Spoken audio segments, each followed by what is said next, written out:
Hi, I'm Jake Lowwater. I'm a couples therapist in Fort Collins, Colorado, and I wanted to get on today to talk at lunch about two things: communication and conflict management. So, those are the two biggest issues that I see for couples and individuals in my private practice, which is communication, where we learn it, where we fall short, where we misunderstand maybe sometimes ourselves and each other, and then also uh, conflict management, how we get into fights we don't want, how we can not avoid them, but how we can transform conflict into some productive comfort.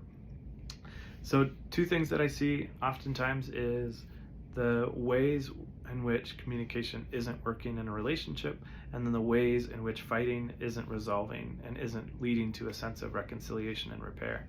Understandably, these are historical factors within a relationship, which usually means we've learned communication since we were born. We learned how to relate with other people way before we learned how to relate with our partner. And so, historical meaning we've been uh, we've been in communication with others our whole lives, and it's even if we've been in relationship with our partner 10 or 20 years, still relatively new within the context of our whole lifetime of communication dynamics.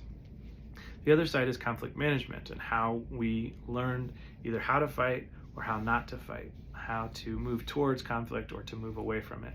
And the conflict styles and the conflict dynamics, again, that we learned from birth, not from our partner, but it is very unique, obviously, that couples in deep relationships and deep, long-term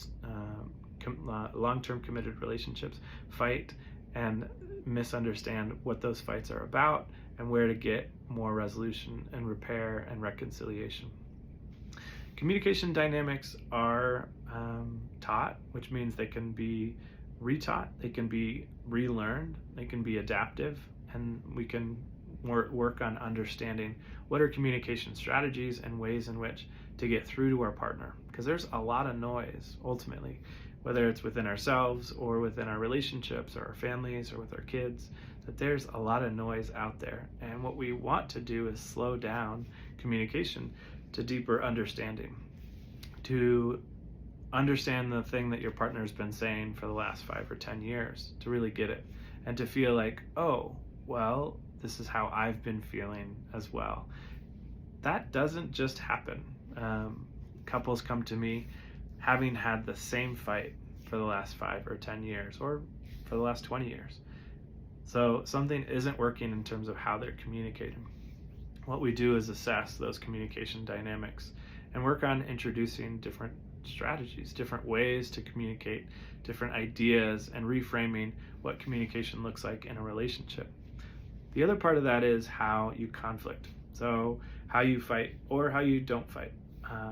Those, again, historical and how you've learned communication and conflict. So fighting is inherently normal and natural within relationships. You can't be in relationship with another person without experiencing a degree of conflict or fighting from time to time.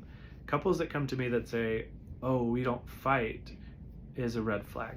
It means that we're not expressing ourselves. It means that we are feeling or thinking about conflict, but we're not sharing it. So it's an internal experience of, oh, I'm not fighting with my partner, but if I look on the inside, I'm angry or resentful or irritated or annoyed, and so is my partner. We're just not working together externally with it.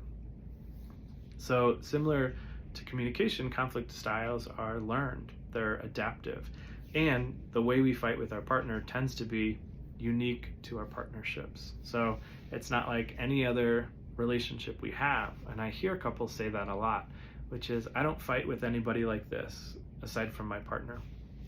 I don't have the same fights at work or with my kids or with my family, but just my partner. And I find that really interesting. And it makes sense. We experience the best and the worst. So we reserve the best for our partner, but we also reserve the worst too. The idea is when we can address conflict, how we learned it, what we want different in our relationships, how to get to a reconciliation and repair, and then how we can grow deeper and more stronger together through conflict, that's all completely optional.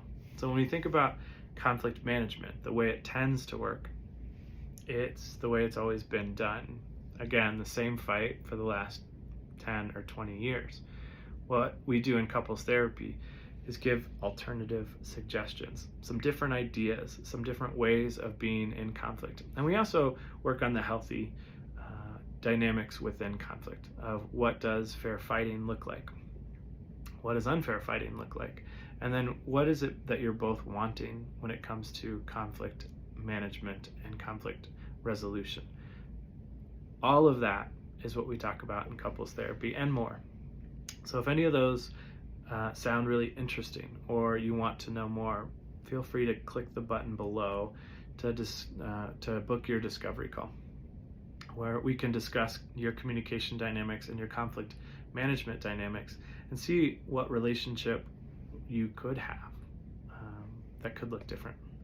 Thanks a lot. Bye.